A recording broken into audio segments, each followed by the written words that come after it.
আসসালামু আলাইকুম এভরিওয়ান, সবাই কেমন আছেন? আশা করি ভালোই আছেন। সর্বপ্রথম আজকে বলে নিই, আজকে আমার ভিডিওটা হবে আমার ব্লগ ভিডিওটা হবে একদম রান্নার ভিডিওটা।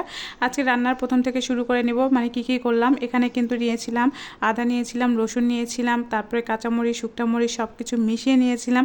সাথে কিন্তু কিছুটা পেঁয়াজও নিয়েছিলাম। আমি যখন মশলা পিষি তখন কিন্তু একদমই সব একসঙ্গে দিয়ে করি। আর জিরাটা কিন্তু আমি আলাদাই করে নিব পরে। তো এদিকে কিন্তু আমি মশলাগুলো একবারে করে নিচ্ছি, যাতে আমার প্রতিদিনের ঝামেলা না হয়। কারণ প্রতিদিন যখন আমি ঝামেলা করি তখন কিন্তু আমার বিভিন্ন কাজ থাকে, আর কাজের মধ্যে কিন্তু মশলার জন্য কিন্তু তরকারিটা একদমই আমার রান্না করতে দেরি হয়ে যায়। তাই আমি কিন্তু অল্প করেই করি। যাই হোক, আজকে কিন্তু একবারে অনেকগুলো করে রাখছি, প্রায় মাসখানিক হয়ে যাবে। আর এই মাসখানিকের জন্য কিন্তু আমার কোনো ধরনের চিন্তা থাকবে না, তারপরে কিন্তু সোজা চলে যাব রান্না করতে। আর রান্না করতে কিন্তু বেশ আমার খুবই ভালো লাগে আর মজাও লাগে। তো এইদিকে কিন্তু হচ্ছে আমি এখানে আদা রসুন যা যা পেস্ট ছিল সব কিন্তু একসাথে করে নিয়েছি।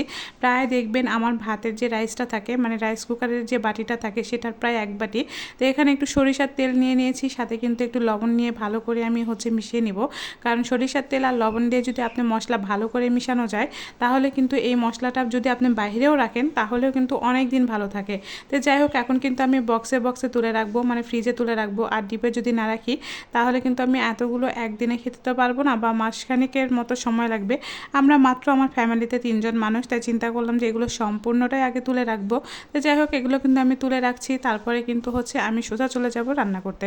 আর রান্না করার জন্য এখানে একদমই কালকের জন্য আজকের জন্য একদম যাতে 2 দিন আমার রান্না করতে না হয়। তো এই কারণে আমি একদমই মাংসটা একটু বেশি করেই ভিজিয়েছি। এখানে কিন্তু বেগুন নিয়েছি। তো এই বেগুনের একটা কাহিনী আছে, সেটা হচ্ছে আপনার ভাইয়া কিন্তু এই বেগুনটা খুবই পছন্দ করে। তো যাই হোক, এই বেগুনটা ভর্তা খাবে সে, ভেজে ভর্তা খাবে। আর আমি কি করেছি, ভেজে রেখে দিয়েছি, কারণ ছেলে পছন্দ করে। সাথে কিন্তু আমার শুকনো মরিচও বাসায় ছিল না যে আমি ওকে ভর্তা করে দিব।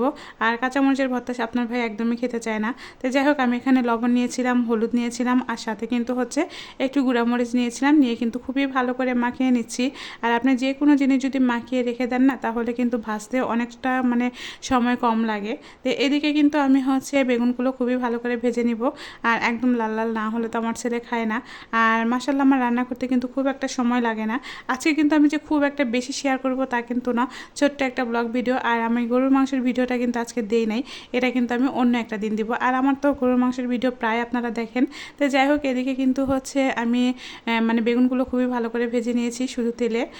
অনেকেই দেখি এইভাবে যদি ভর্তা করা যায় তাহলে কিন্তু আরও বেশি মজা লাগে। আমার কাছে কিন্তু পৃথিবীর সবচাইতে বেশি ভালো খাবার লাগে ভর্তা ভাত আর আলু ভর্তা, বেগুন ভর্তা, সাথে কিন্তু একটু ডিম ভাজি হলে আর কিছুই লাগে না। তো যাই হোক, এদিকে কিন্তু এদের জন্য করতেই হয়।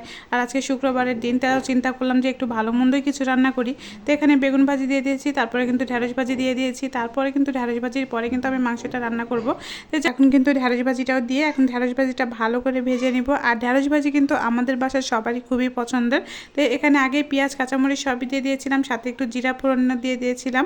আর এখানে একটু হলুদ দিয়ে, তারপর একটু লবণ দিয়ে, তারপর ঢেকে রান্না করব শুধুমাত্র তেলেই।